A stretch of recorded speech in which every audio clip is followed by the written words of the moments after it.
waktu sejenak, saat teduh sejenak. Teduhkan jiwamu, kuasai perasaan dan emosimu. Karena itu tidak pernah berguna dalam kehidupan kita.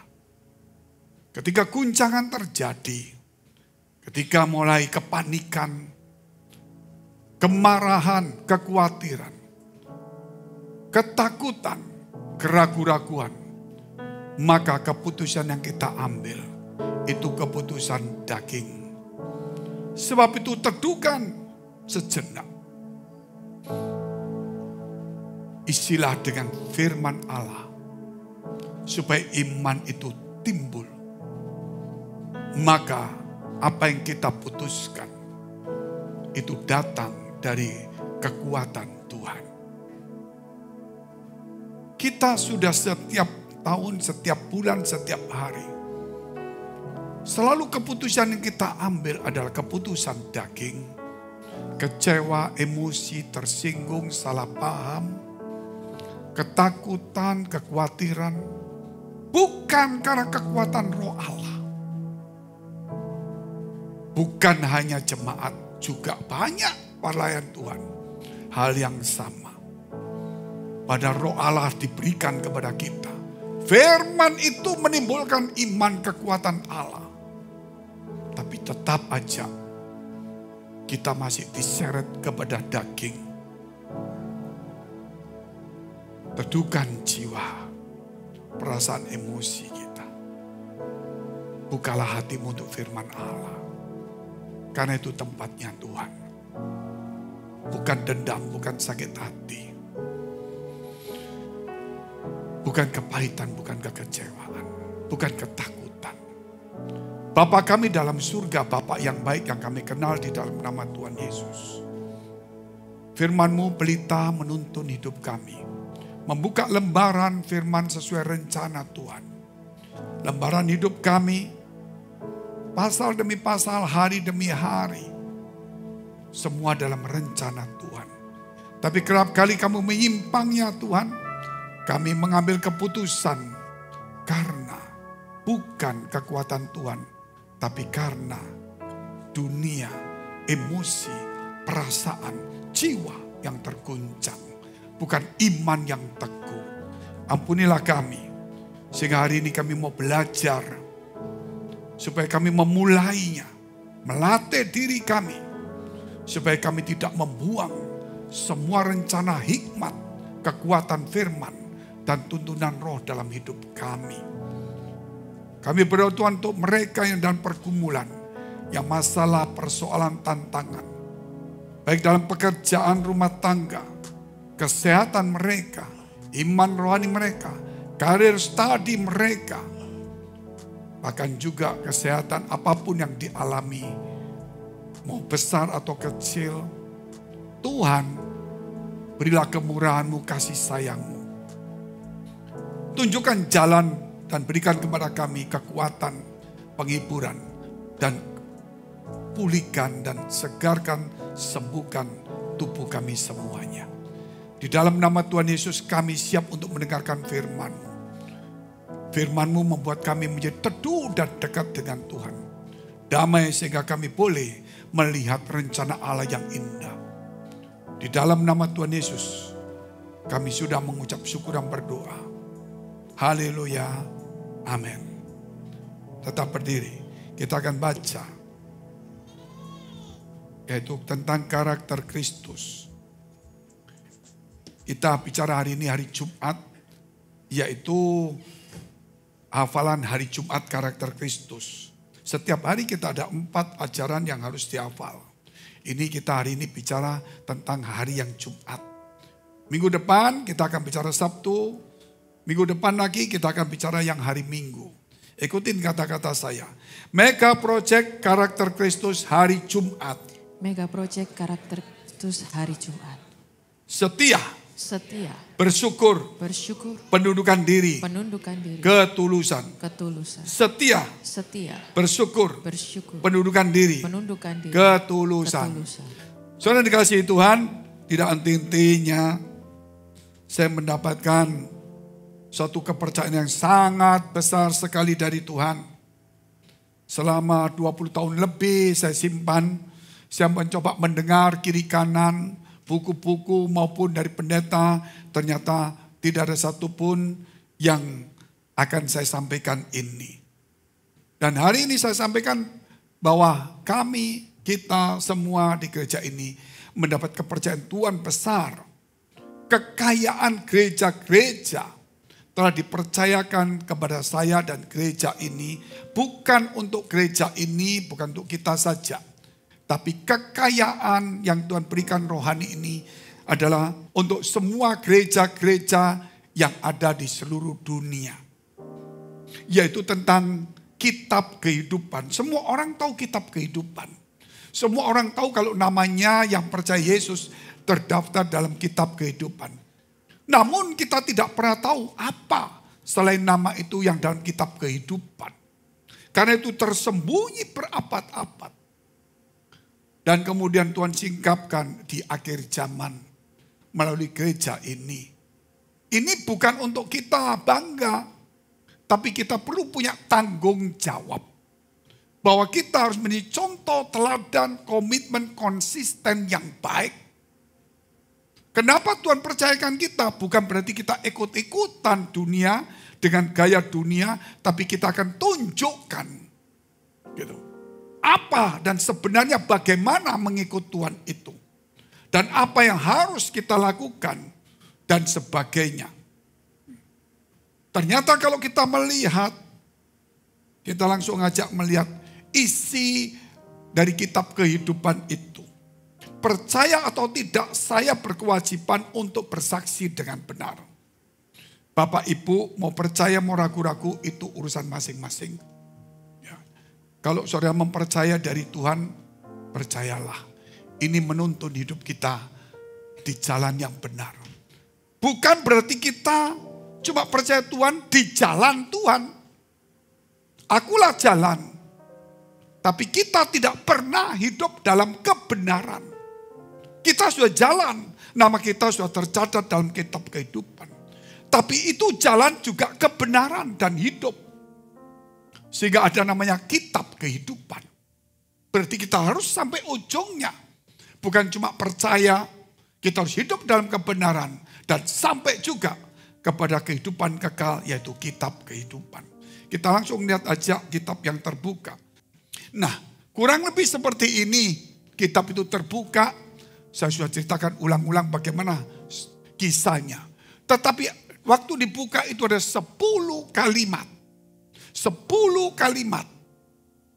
Yaitu kalimat pertama sebelah kiri yang ada tanda seperti bintang itu nggak ada. Itu cuma nama. Kalimat. Cuma saya kasih tanda seperti itu. Dan saya tambah name itu artinya supaya saudara tahu itu ada kalimat nama orang yang percaya Tuhan.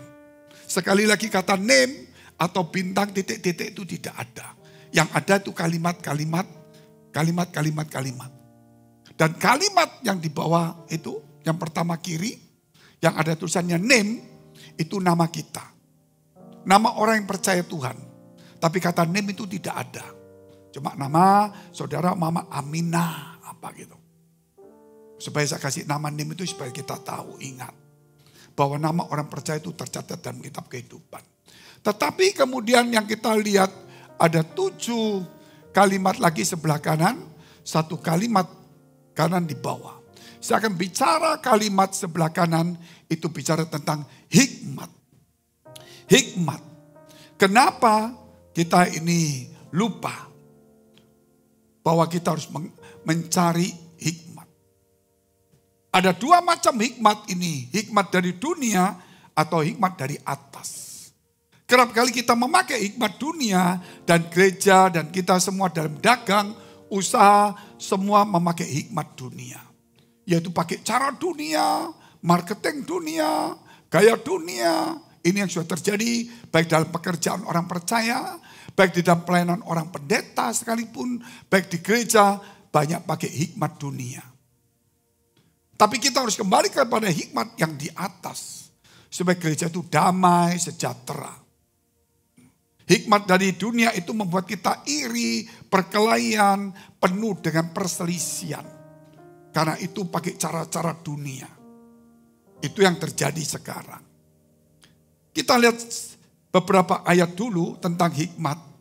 Efesus pasal 1 ayat 17 sampai dengan 18. Dan meminta kepada Allah Tuhan kita Yesus Kristus, kita harus minta.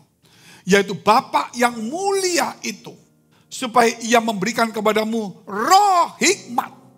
Disebut roh hikmat itu menunjukkan hikmat dari atas. Dari Tuhan. Supaya ia memberikan kepadamu roh hikmat dan wahyu. Untuk mengenal dia dengan benar. Jadi kalau kita tidak ada hikmat, roh hikmat. Maka kita tidak ada ilham atau tidak ada wahyu. Maka kita tidak akan pernah mengenal Tuhan dengan benar. Kita cuma tahu Tuhan itu baik, Tuhan itu kasih. Kita cuma tahu seperti itu. Tapi kita tidak tahu apa yang harus kita lakukan dan yang harus terjadi dalam hidup kita. Makanya Tuhan kemudian memberikan kepada kita roh hikmat, wahyu, supaya kita mulai mengenal dengan benar Allah itu. Kalau mengenal pasti dia tunjukkan apa-apa yang harus kita kerjakan. Ayat 18. Dan supaya ia menjadikan mata hatimu terang. Terang benderang. Gak ada lagi yang namanya yang tadi disebutkan saat teduh itu. Ya, emosi, perasaan, amarah, ragu-ragu, khawatir, cemas. Supaya terang. Oh, ada ragu-ragu, ada ketakutan, ada emosi, amarah. Akhirnya keputusan kita salah. Karena kita panik, ambil keputusan salah. Di sini dapat sedikit, aku mau tempat lain. Saudara lupa, Tuhan yang memberikan hujan untuk rumah masing-masing. Ada rumah yang banjir, ada yang tidak banjir. Apakah saudara melihat, oh rumah itu banjir, aku mau ikut banjir? Gak bisa. Oh rumah itu atapnya bocor, aku mau bocor? Gak bisa. Sana bocor, aku gak bocor.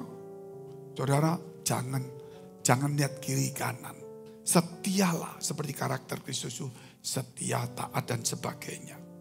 Dikatakan tadi, ulang ayat 18. Dan supaya ia menjadikan mata hatimu terang, agar kamu mengerti pengharapan apakah yang terkandung dalam panggilannya. Harapan apa? Punya gak harapan? Wah gak bisa Pak, kita mesti cita-cita, kita mesti ini Pak, kita mesti.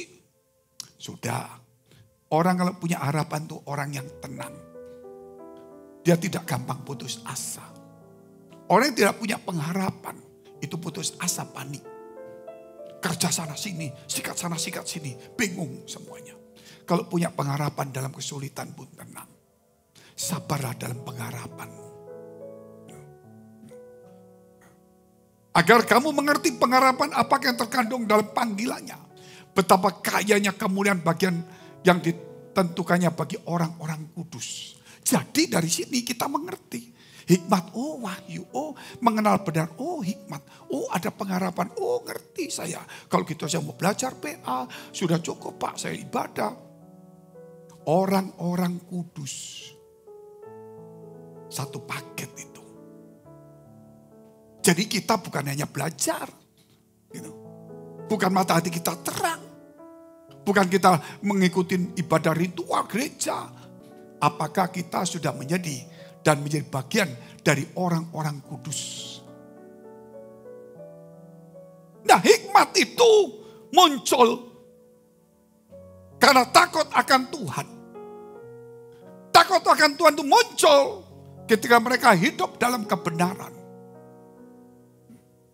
Makanya kebenaran itu akan membuat kita takut akan Allah. Membuat kita punya hikmat. Muncullah kita punya ilham, punya pengharapan. Dari situlah mata hati kita terang. Dan kemudian kita mulai menjadi bagian dari orang-orang kudus. Segala keputusan. Bukan karena panik, bukan karena lihat orang lain. Bukan karena tawaran orang lain. Bukan satu keinginan, bukan ingin kemegahan. Tetapi satu keputusan datangnya dari iman. Pengharapan yang teguh kepada Tuhan. Setiap orang pasti ingin, oh mau cepat sini, oh di situ bagus, oh gitu, oh di situ menguntungkan, oh di situ tambah. Semua orang pasti suka. Tetapi itu akan kita kehilangan. Sama dengan saya naik mobil di Jakarta. Jalan, macet. Ini jalan, saya di sini. Waduh, belok ngambil sini kanan. Kanan berhenti, ini jalan lagi. Waduh, kita ambil kiri, kiri berhenti. Jalan, sini. Saya bilang, sudah, ini kan di depan itu gantian. Ya kita mau mundur, sudah sini dulu. Kalau memang rasanya bagus di sini, ya kita pikir dulu, jangan ikut-ikutan. Tapi kita macet Pak pelayanan. Akhirnya kita di tempat sekarang. Sudah kelewatan 20 mobil. Gitu. Nah, tapi gimana Pak? Ya sudah, tenang dulu. Kita di tengah-tengah sudah Bapak sudah. Gitu. Tengah. Enggak lama lagi. Saudara, itu ada polisi. Tuit, pergi jalan. Terus belakangnya ada mobil satu. Persis di pinggir kita dia berhenti. Saya pas masuk sini di belakangnya. Dia jalan. Saya di belakangnya ikut persis mobilnya dia. Cuma enggak begitu lama ketap-ketip saya bisa masuk penjara nanti. Jadi saya ikut. Nah sampai di tempat Tuhan tolong. Karena kita setia. Kalau kamu ikut-ikutan, nah kita nggak jalan. Coba kita ketiga. Tadi kita nggak bisa ikut dia. Ternyata dia di lane 1. Jadi kita ada 2 ke lane 1 cepat. Karena dia berhenti. Itu dalam kehidupan. Berulang-ulang terjadi seperti itu. Tapi kadang-kadang memang kita nggak terburu-buru. Mau coba kiri kanan ya nggak apa-apa. Siapa tahu untung-untungan. Gitu. Tapi kalau ikut Tuhan tidak bisa untung-untungan. Ikut Tuhan harus ada kepastian. Gitu. Ini cuma contoh saja. Ada yang ikut begini enak, betul. Kalau saudara dapat informasi, sana kok kelihatannya bergerak, oh saudara punya hikmat, itu silakan.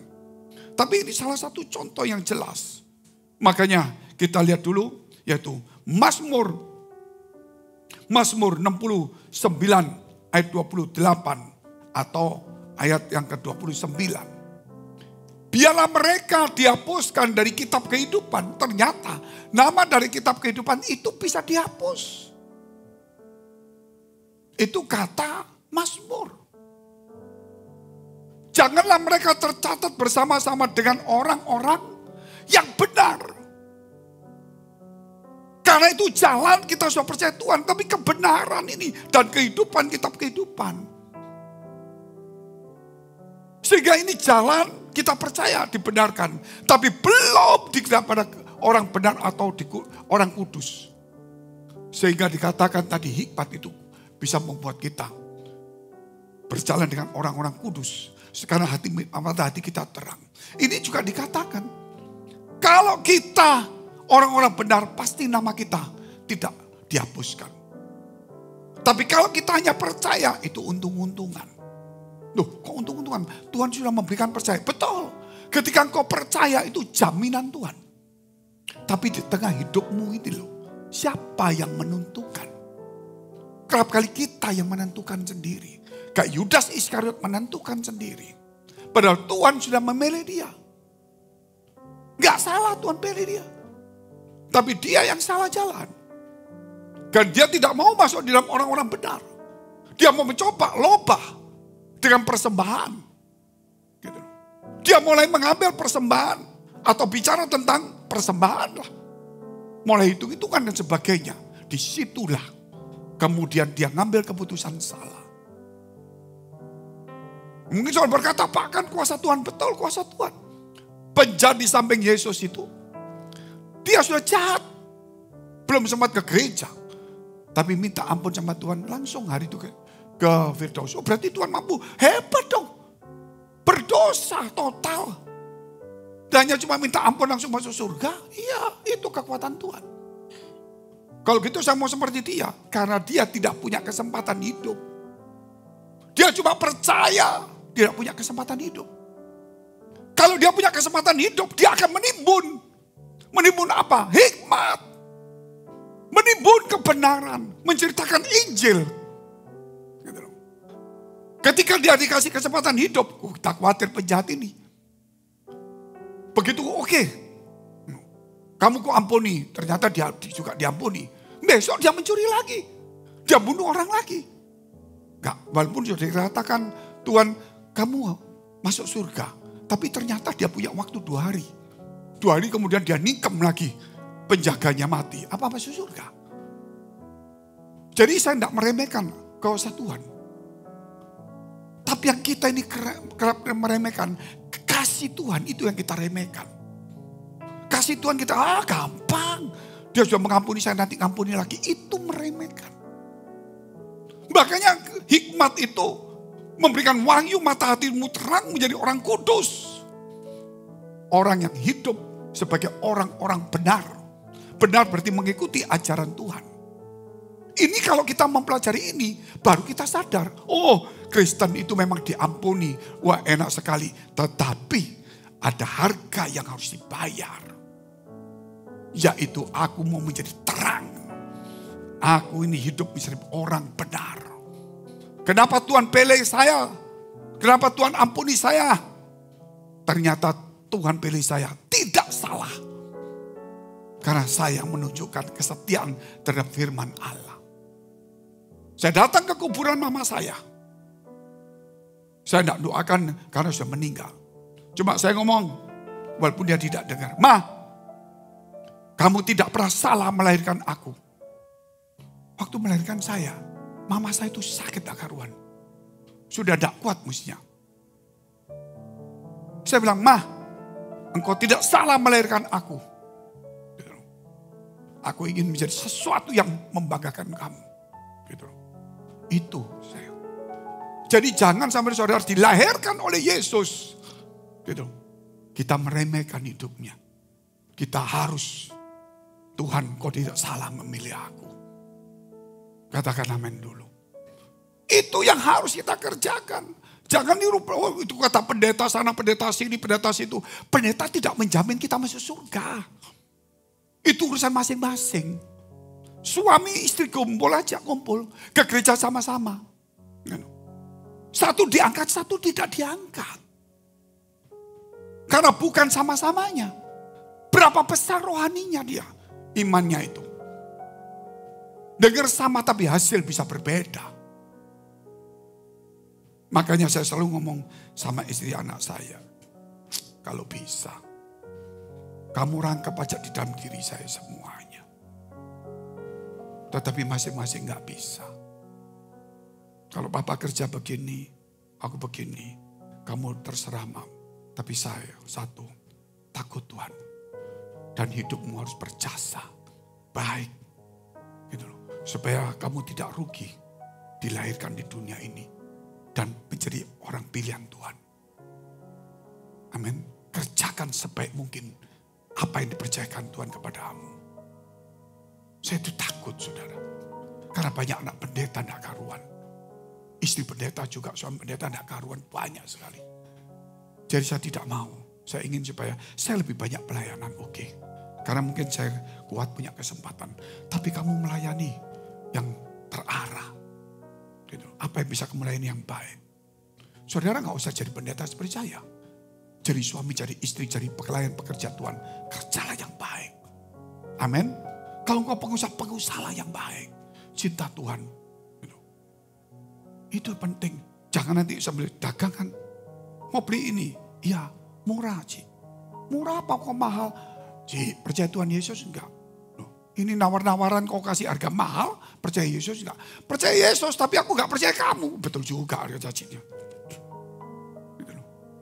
Ini banyak orang menginjilin orang di dalam dagang. Gitu loh. Supaya orang itu percaya dia kalau enggak bohong. Tapi orang enggak pernah percaya orang. Orang itu percaya Yesus ya, belum tentu percaya kita. Saya pendeta, gitu.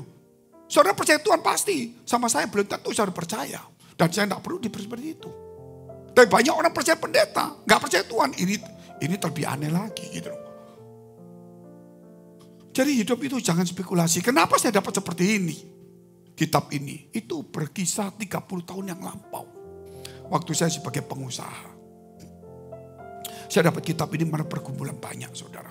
Jatuh bangun, ketaatan, kesulitan. Mentaati Tuhan gak bisa, taat lagi. Waduh berat sekali.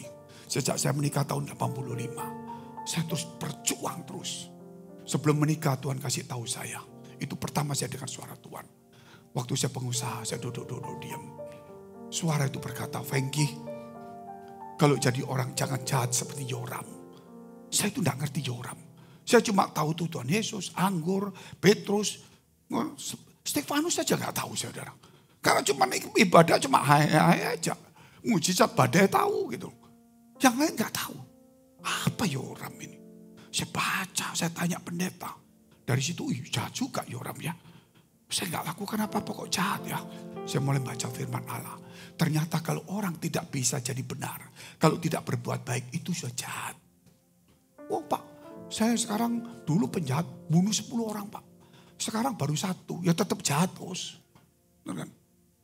Berkurang tapi jahat. Pak dulu saya suka mencuri. Sekarang saya tidak mencuri. Bagus tapi 0. Semua aturan manusia adalah begitu. Supaya kamu baik bagaimana? Bukan tidak mencuri, tapi menjadi berkat. Amin. Itu baru berguna. Jadi waktu kita baik, tidak mencuri, tidak ganggu orang. Itu jangan dibanggakan. Amin. Itu manusia normalnya begitu. Tetapi ada Kristus itu lahir. Beda. Makanya kemudian saya kuliah teologi. Diambil satu teologi yang paling bagus. Saya kuliah selama 2 tahun lebih. Karena mereka tahu saya itu anak pendeta, Pentakosta karismatik. Teologi paling bagus itu dari Protestan memang. Akhirnya mereka tuh setiap kali kuliah saya ditaruh di depan. Untuk perdebatan supaya pinter orang-orang. Tapi saya yang ditaruh di depan. Padahal saya itu kuliah bukan karena pinter. Saya mau belajar. Wah, jadi saya taruh di depan yang mati-matian saudara jawab. Sebisa mungkin. Suatu saat ditanyain, keselamatan itu hilang enggak? Loh, saya bilang, ya kalau Tuhan kasih ya hidup. Tapi kalau kita murtad hilang, oh berarti hilang ya. Loh kalau murtad hilang, loh berarti Tuhan tidak maha kuasa. Bingung lagi saya saudara. Jadi saya diam, diputar-putar. Untung saya tidak gila gitu saudara. Loh ini benar. Akhirnya saya diam-diam gini. Aduh gimana ya. Saya buka Alkitab. Ini saya ngomong jujur dalam nama Tuhan. Saya buka kitab, saya tidak baca. Cuma dibuka gini aja. Iseng-iseng. Waktu buka, karena kehabisan selah. Saya cuma dibuka aja sampai pura-pura lihat gini aja. Tangan itu nunjuk satu ayat. Saya buka itu Keluaran 32 ayat 33. Dosen itu masih hidup di Surabaya. Keluaran 32 ayat 33.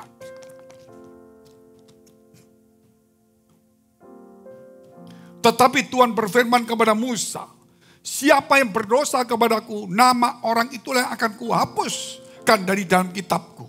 Ketika Tuhan tunjukkan itu hati saya, roh saya bergerak. Bisa baca satu ayat langsung itu. 2 ayat 32, 33 sih sebenarnya.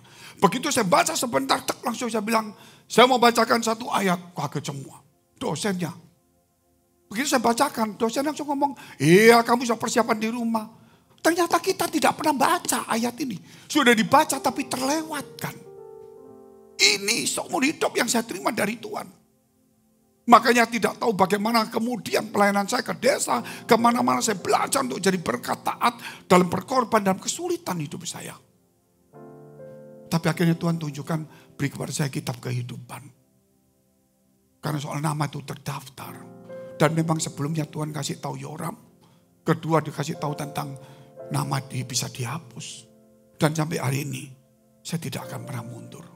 Saya percaya Yesus itu kalau ngampuni kita, kita masuk surga. Tapi free will itu harus dijaga. Kehendak kita itu kehendak Allah. Kalau hidup kita di dalam kehendak manusia. Kita gereja cara dunia, maaf. Kita bisa 2 orang, 1 diangkat, 1 ditinggal. Semua orang percaya itu. Kalau ditinggal, berarti bisa hilang dia. Jadi kita tidak boleh balik-balik. Kita kembali ajaran Yesus. Saya tidak mau berdebat keselamatan itu. Yang saya mau baca firman Tuhan. Hidup daripada spekulasi. Dagang boleh spekulasi. Kalau keselamatan tidak mau spekulasi saya. Saya harus ikuti ajaran Tuhan. Amin. Saya mau pendeta, profesor mana. Pokoknya saya mau ikuti ajaran Tuhan aja. Yang baik saya terima. Yang bikin pusing enggak. Yang lebih baik saya terima. Yang lebih kudus. Walaupun gak bisa kudus saya terima. Yang bilang gak usah kudus-kudus. Wah ini lebih gak terima aja. Benar gak saudara? Gitu loh. Walaupun dia jamin saya gak mau terima itu. Saya cari yang lebih berharga. Kalau permata saya cari yang lebih bersih. Amin. Kalau ada yang nawarkan lebih kotor. Oh gak mau. Yang lebih bersih saya mau. Gitu. Sangat bersih mau. Sehingga kemarin saya mendengarkan berita.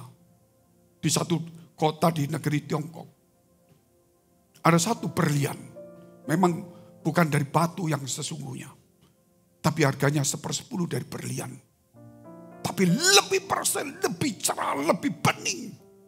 Sekarang banyak orang-orang yang jual berlian di dunia ini bangkrut.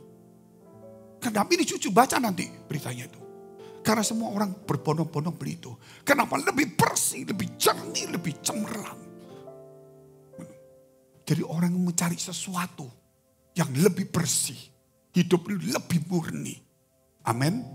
Jangan asal-asalan lah hidup itu. Makanya suatu saat saudara kita baca dulu. Tema saya pelita dan air kehidupan. Pelita dan air kehidupan. Kita lihat poin pertama. Wih Pak, kok baru poin pertama? Poin pertama sama 3 cuma 15 menit aja. Nah ini namanya tidak hidup dalam kebenaran. Pak Fenggi komplain terus ini.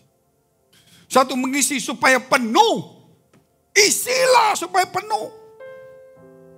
Firman Allah mengatakan, penuhi anak tabungmu supaya kau tidak malu. Itu Mazmur 127. Tabung anak panahmu zaman dulu. Kita ini punya musuh. Kalau saudara cuma punya satu panah, penuhi. Amin. Supaya kamu tidak malu. Hidup kita tidak bicara panah lagi. Kita bicara tanah hati kita. Harus dipenuhi firman Allah. Karena Iblis akan berkata, ada tertulis, rubahlah batu ini menjadi roti. Ada pula tertulis, manusia tidak hidup oleh roti saja, tetapi oleh firman Allah. Karena kita penuh. Kalau nggak penuh, kita terganggu. Karena Iblis juga tahu firman Allah. Gitu. Makanya kalau pendeta bisa khotbah, nggak kaget. Setan pun bisa khotbah loh. Gitu loh. Cuma kita harus kembali ke ajaran Yesus. Kita lihat dulu ayatnya. Yohanes pasal 2 ayat 6-9. Tentang perjamuan Kana.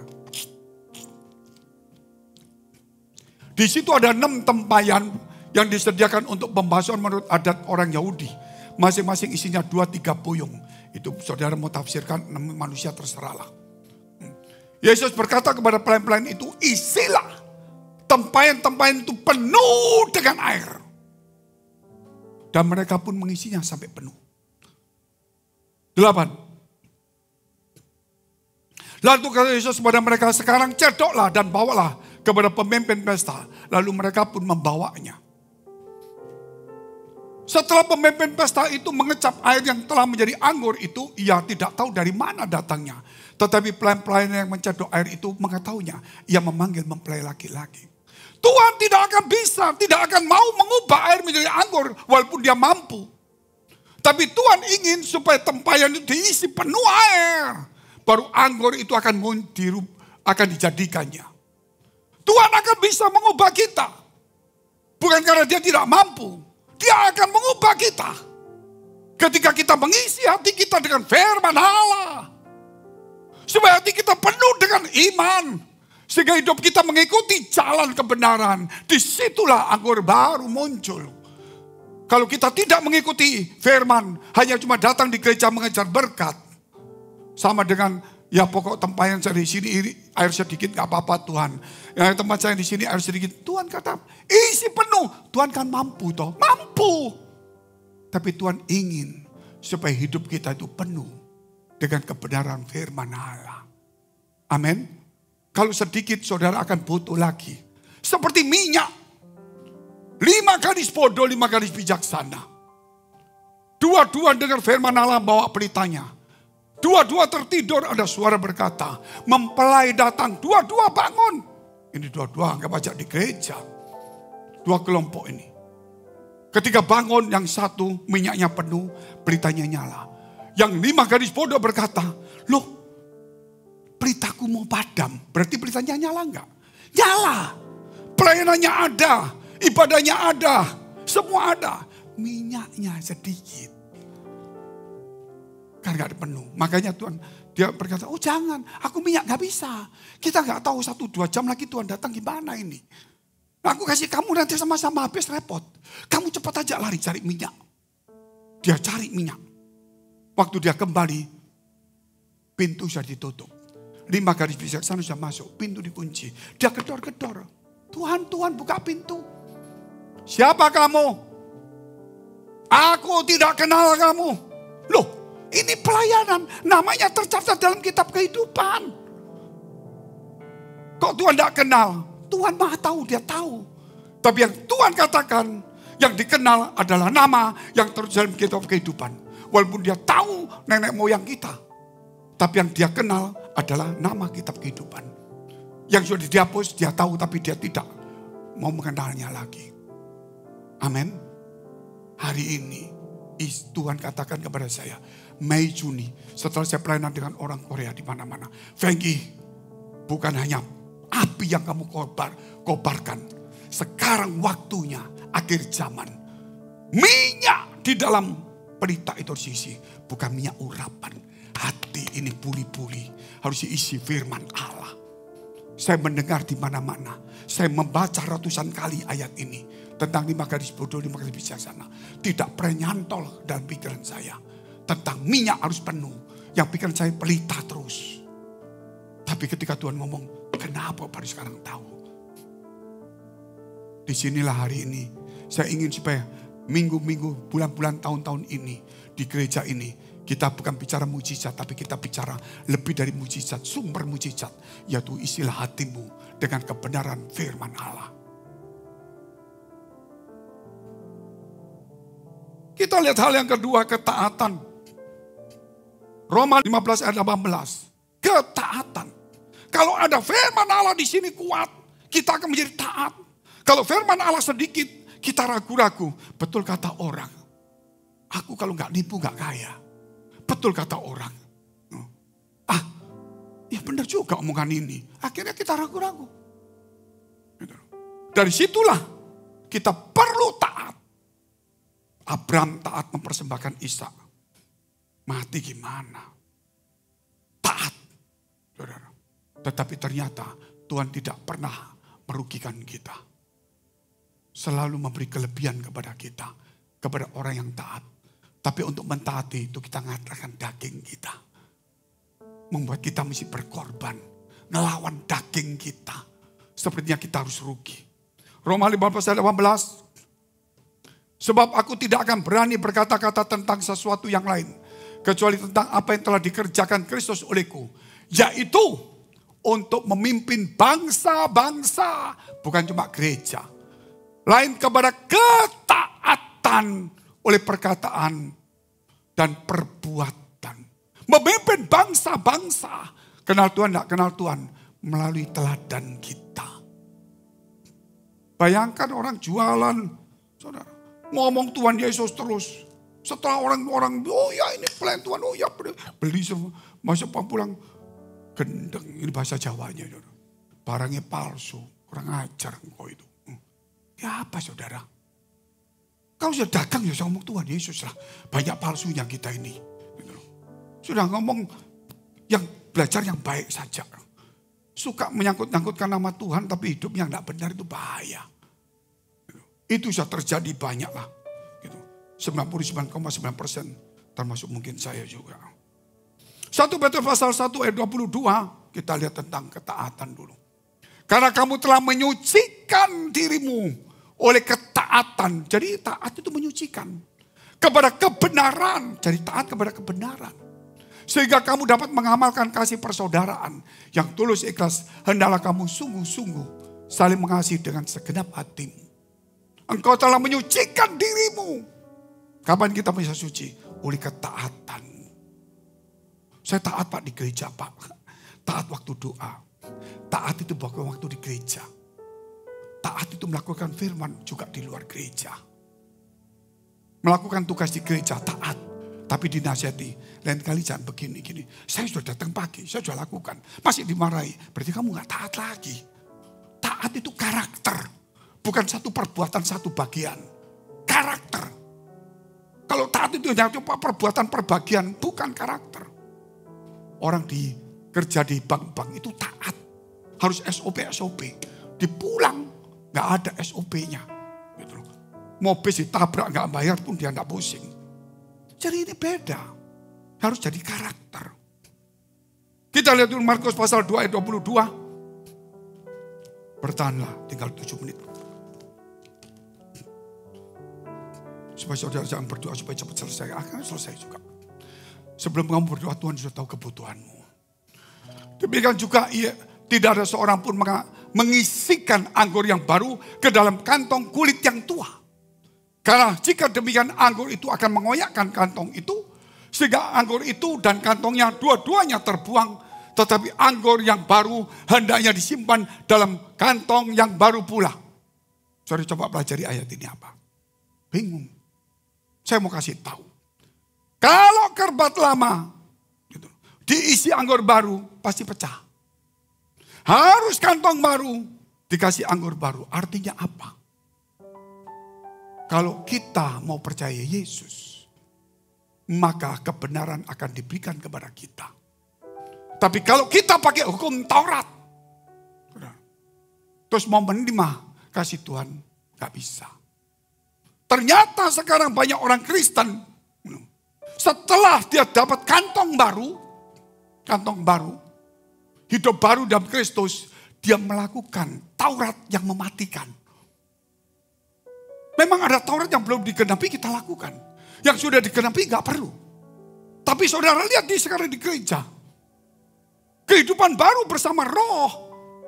Dia kembali mematikan hukum Taurat. Ritual yang panjang. Seakan-akan gereja bagus kan ritual. Tapi kebenaran hidup tidak ada. Cuma ritualnya yang panjang, doanya panjang, puasanya ada. Tapi kehidupan tidak ada yang baik. Tidak ada gunanya. Contohnya bagaimana? Saya kasih contoh. Kalau kita percaya Tuhan berarti kita punya kerbat baru. Hidup baru. Kalau hidup baru harus diisi dengan firman yang Injil kebenaran ajaran Yesus. Contohnya Galatia 6 ayat 15. Ini perjanjian lama yang sudah dikenapi, tapi banyak dipakai orang Kristen di mana-mana. Saya pun dinasihati sama jemaat. Saya pun dinasihati sama pendeta. Luar biasa enggak? Pada ayatnya, sebab bersunat atau tidak bersunat, tidak ada artinya. Tetapi menjadi ciptaan baru, itulah yang ada artinya. Sorry Pak Fengki, tolong cepat suruh sunat. Ya kamu suruh sendiri aja. Kamu jadi pendeta aja, kamu nanti suruh-suruh orang lain. Enggak jadi pendeta, nyuruh pendeta suruh cepat sunat. Iya Pak, supaya lengkap. Ini firman Allah. Keperkerbat baru, jangan pakai anggur yang lama. Jangan pakai kerbat lama diisi firman Allah. Kamu masih percaya dengan sunat, tapi kamu hidup dalam Kristus jebol. Hancur. Amin. Kamu masih percaya sunat, percaya sabat, percaya macam-macam. Doa menghadap Yerusalem, umpama contoh ya. Terus kamu ikut dalam Tuhan, kacau. Gitu. Ini kacau. Kalau kita sudah dapat kerbat baru, hidup dengan Tuhan, ayolah kita dituntun oleh Roh Kudus. Amin. Semua diam-diam, jangan-jangan sudah sunat semua ini. Ketiga, yang terakhir cepat aja.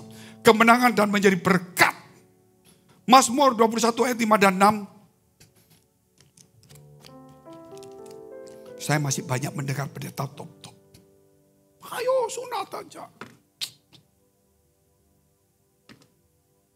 Pak, sunat hati. Iya, lebih lengkap.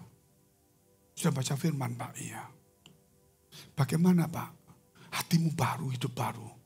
Kamu pakai. Gitu. Jadi kerbat lama. Terus kamu ngisi firman Allah yang baik. Bagaimana kamu bilang mata ganti mata, gigi ganti gigi. Terus kamu mau belajar pakai firman Tuhan, ampuni musuhmu. Gak mungkin bisa Pak. Betul gak? Taurat mengatakan mata ganti mata, gigi ganti gigi. Terus kamu masih pakai ini, terus kamu boleh ampuni kasih musuhmu. Gak mungkin bisa. Tinggalkan ini, ambil yang ini. Ambil kerbat baru, isi dengan anggur baru. Itu kebenaran firman Allah. Saudara negara ini, Oh kita percaya Tuhan, mata ganti mata lu. Disuruh damai lu mata ganti mata. Gitu loh. Terlalu campur.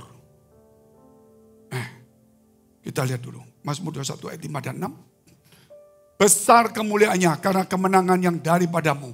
Keagungan dan semarak telah kau karuniakan kepadanya. Ya, engkau Tuhan membuat dia menjadi berkat. Membuat dia menjadi berkat. Bukan membuat dia mengejar berkat. Membuat dia menjadi berkat itu Allah.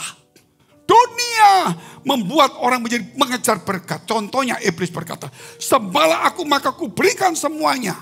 Supaya kamu ngejar. Tapi Tuhan berkata, engkau harus menyembah Tuhan Allahmu dan engkau harus berbakti. Jadi nggak ada mengejar berkat. Tapi menjadi berkat. Amin. Itu.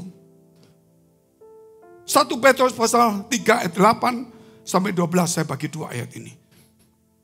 8 sampai 9. Biasa kalau sepak bola itu kalau masih 0-0 diperpanjang 3 menit Bapak Ibu.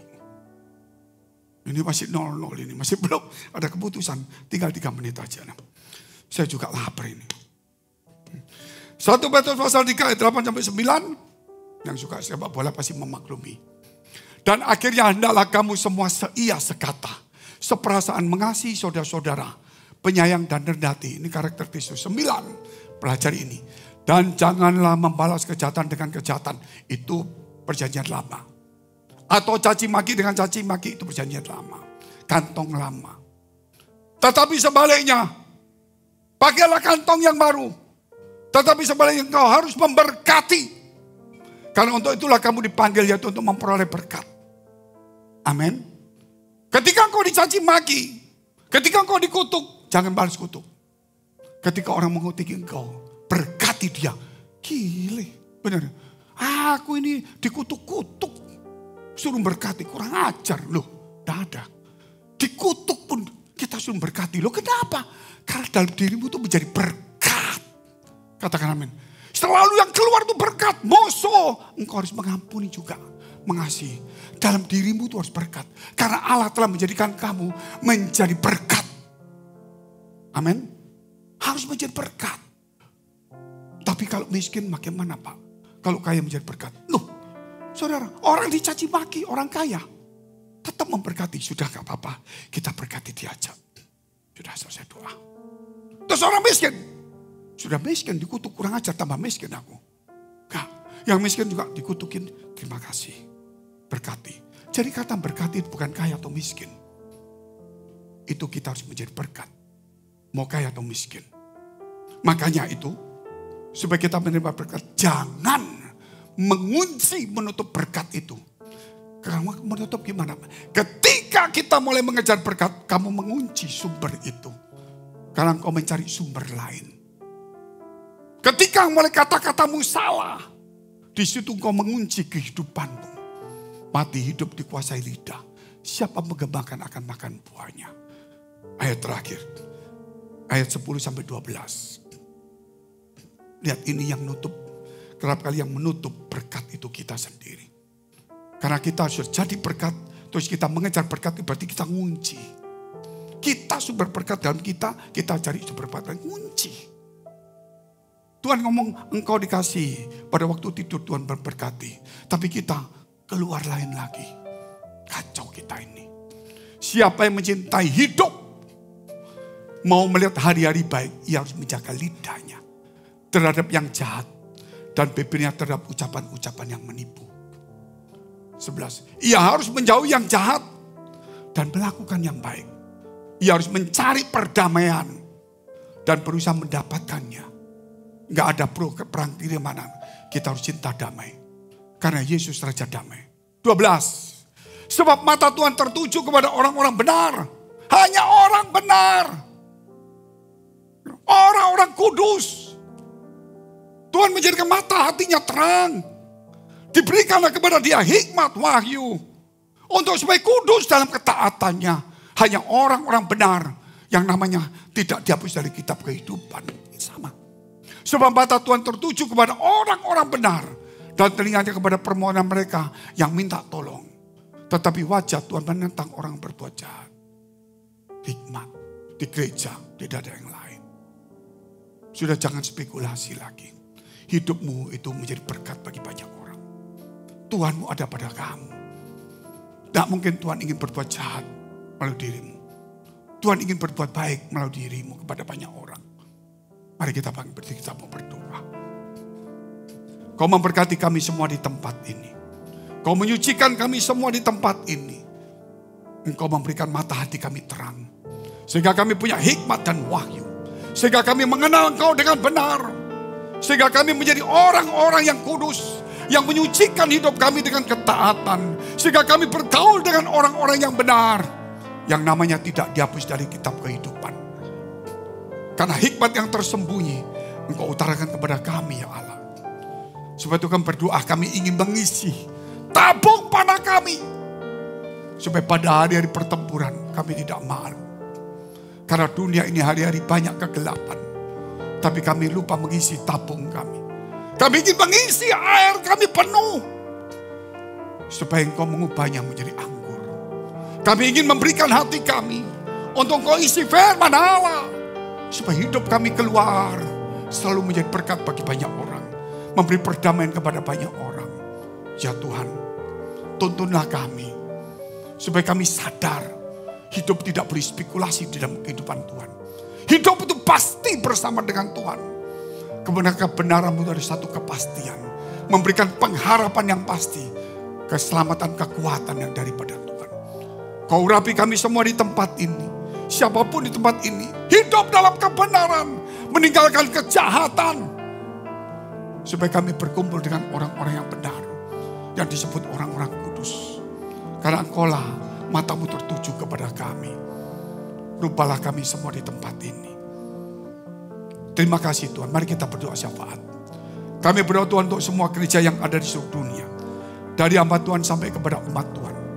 Engkau memberkati mereka supaya mereka menjadi berkat. Dan hidup mereka berdampak. Supaya di mana gereja mereka melayani dan berjemaat. Dipenuhi orang-orang yang takut Tuhan dan tulus hatinya. Kami berdoa untuk semua gereja yang ada di seluruh dunia. Supaya mereka bersatu rukun dan tidak terpecah-pecah. Supaya dunia percaya Yesus adalah Tuhan bagi kemuliaan Allah Bapa di surga. Demikian gereja di mana kami Engkau percaya menggembalakannya. Gereja Blessing in the Spirit. Kami berdoa untuk setiap persembahan dan persembahkan umat-Mu. Baik persembahan perpuluhan diakonia. Kiranya menjadi dupa yang harum di hadapan Tuhan. Engkau memberkati segala pekerjaannya. Apa yang diperbuat tangannya. Rumah tangganya. Kesehatannya. Sampai kepada anak cucu mereka. Iman mereka. Biar kebajikan kemurahan Tuhan selalu menyertai kami semua. Mari dekapkan kedua tanganmu di dadamu. Karena untuk menerima berkat itu mudah. Namun menjaga hati itu sukar. Ketika Tuhan memberkati, kerap kali hati kita tidak tahan uji. Menjadi kikir, sombong, hitung-hitungan, sibuk, dan sebagainya. Sebab itu Amsal 4 ayat 23 mengatakan. Jagalah hatimu dengan penuh segala kewaspadaan. Karena dari situlah terpancar kehidupan. Jadilah berkat. Dan terimalah berkat rahmat anugerah dari Allah Bapa di surga. Di dalam putra tunggalnya Yesus Kristus. Yang telah mati bagi dosa-dosa kita. Dan bangkit pada hari ketiga. Sehingga kita punya Tuhan Allah yang hidup. Dan iman kita bukan kepada Tuhan yang mati. Dan Dia naik surga menyediakan rumah bagi kita. Sehingga kita punya pengharapan yang pasti. Dan Dia akan datang menjemput gerejanya, umatnya yang berjaga-jaga. Kudus, dewasa, dan bijaksana. Serta menghakimi dunia. Di dalam persekutuan dengan Roh yang kudus. Membuat hati kita berkobar-kobar. Roh kita menyala-nyala. Sehingga kita senantiasa dalam kasih semula kepada Tuhan. Roh yang kudus menghibur, menguatkan, memelihara, menginsyafkan. Menuntun, memimpin kita kepada kebenaran dan kekudusan. Dan membuat kita menjadi saksi Kristus. Mulai hari ini sampai selama-lamanya. Kita akhiri dengan doa yang diajarkan Tuhan Yesus pada kita. Bapa kami yang ada di surga, dikuduskanlah namamu. Datanglah kerajaanmu, jadilah kehendak-Mu di bumi seperti di surga. Berikanlah kami pada hari ini makanan kami yang secukupnya. Dan ampunilah kami akan kesalahan kami. Seperti kami juga mengampuni orang bersalah pada kami. Dan janganlah membawa kami ke dalam pencobaan. Tetapi lepaskanlah kami daripada yang jahat. Karena Engkau punya kerajaan dan kuasa dan kemuliaan sampai selama-lamanya. Amin. Silakan duduk. Tuhan Yesus memberkati.